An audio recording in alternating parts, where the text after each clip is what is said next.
देखिए, जो मैंने चिट्ठियां दी हैं उसकी डिटेल्स मैंने एलजी साहब से शेयर की है और मैं धन्यवाद देता हूं, उन्होंने बड़ी पेशेंटली सुना। स्वाभाविक है कि एलजी साहब हैं, गवर्नमेंट के हेड हैं, वो अपनी तरफ से कोई कमेंट नहीं करेंगे। उन्होंने कहा कि जो भी मैंने कंप्लेंट्स दी हैं उसको वो सीरियसली तहकीकात कराएंगे और अगर उनमें कुछ उनको साक्ष्य दिखता है तो फिर उसके बाद वो ही इज अश्योर्ड कि वो फुल एक्शन इस पे लेंगे। पहली चीज ये थी कि हमने कहा कि साहब इस आम आदमी पार्टी ने और उसके नेताओं ने एक शगुफा छोड़ा दिल्ली में कि कोई 1000 रुपए की स्कीम एग्जिस्ट करती है, उसमें लोगों को अभी 1000 रुपया मिलेगा और 2 महीने बाद चुनाव में अगर वो दोबारा जीत कर आते हैं तिबारा तो 2100 रुपए बढ़ जाएगा। कल जो एक इश्तहार आया दिल्ली सरकार का उसने इस बात को प्रूव कर दिया कि ऐसी कोई स्कीम नहीं थी।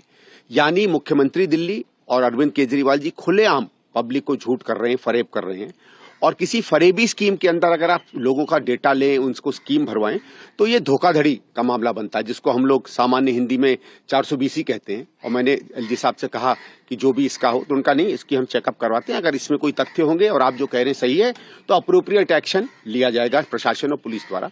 मैं उनका धन्यवाद करता हूँ। क्या है ये, उन्होंने ये नहीं कहा क्या करेंगे, बट ऑब्वियसली जो करेक्ट होगा। दूसरा, मैंने ये भी उनको बात बताई कि इस नाम पर फॉर्म भराए जा रहे हैं, जो स्कीम एग्जिस्ट ही नहीं करती है उस नाम पर आप फॉर्म कैसे भरा सकते हैं, वो भी अपने में एक बहुत बड़ा क्राइम है। एक और उसमें बात है कि 1-2 जगहों से हमको ये खबर आई कि उसमें कार्ड दिया गया है जिसमें पूर्व मुख्यमंत्री अरविंद केजरीवाल जी का नाम है और उसके ऊपर एक दस्तखत है उनके नाम के। वो दस्तखत मैंने जब उनके कुछ पुराने दस्तखत जो मैंने देखे थे, आपको याद होगा उन्होंने एक एफिडेविट साइन किया था, उससे कंपेयर नहीं होते हैं। तो या तो कोई फ्रॉडुलेंटली उनके नाम पर दस्तखत कर रहा है अपने में जो एक क्राइम है, या ये उसको परमिट कर रहे हैं उनके नाम पर साइन करने के लिए। अगर आप फॉर करके लिखें तो परमिटेड होता है, किसी का नाम का कोई और अगर लिखे जो उसका दस्तखत नहीं है वो अपने में भी बहुत सीरियस क्राइम होता है।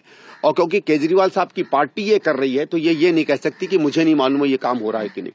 फिर मैंने ये कहा कि क्योंकि इतनी महिलाओं के पास जाकर इन लोगों ने उनका डेटा कलेक्ट किया है, अगर चोरी से फरेब से कोई डेटा इकट्ठा हुआ है वो डेटा सरकार को रिट्रीव करना चाहिए आम आदमी पार्टी के कार्यकर्ताओं से। दूसरा, दिल्ली पुलिस से ये कोई आदेश देना चाहिए अगर इंक्वायरी सही होती है कि फिर ऐसी कोई भी एक्टिविटी अलाउ ना की जाए, क्योंकि मास स्केल में फ्रॉड का काम, जैसे कोई चिट फंड का फ्रॉड होता है, आप पैसे इकट्ठा करें, सरकार उसको अलाउ नहीं करती। तो जहां भी आम आदमी पार्टी के ऐसे बूथ लगते हैं वहां के लोगों को प्रिवेंट करना चाहिए और मैंने ये सुझाव दिया कि उनके वर्कर्स को प्रिवेंटिवली अरेस्ट करना चाहिए। दूसरी जो घटना हुई वो कल हुई मेरे घर के बाहर। कुछ मेरे पंजाब यूथ कांग्रेस के मित्र आए हुए थे, मैं जब पंजाब में ऑब्जर्वर था तो उनसे दोस्ती हुई थी। तो उन्होंने 2 ऐसे व्यक्तियों को वह पहचाना जो तथाकथित रूप से पंजाब पुलिस के दिख रहे थे। इन्होंने जब उनसे बात की तो वो वहां से निकल गए और इन्होंने जब पता किया तो उनको लगा कि वो पंजाब पुलिस के 2 अधिकारी हैं।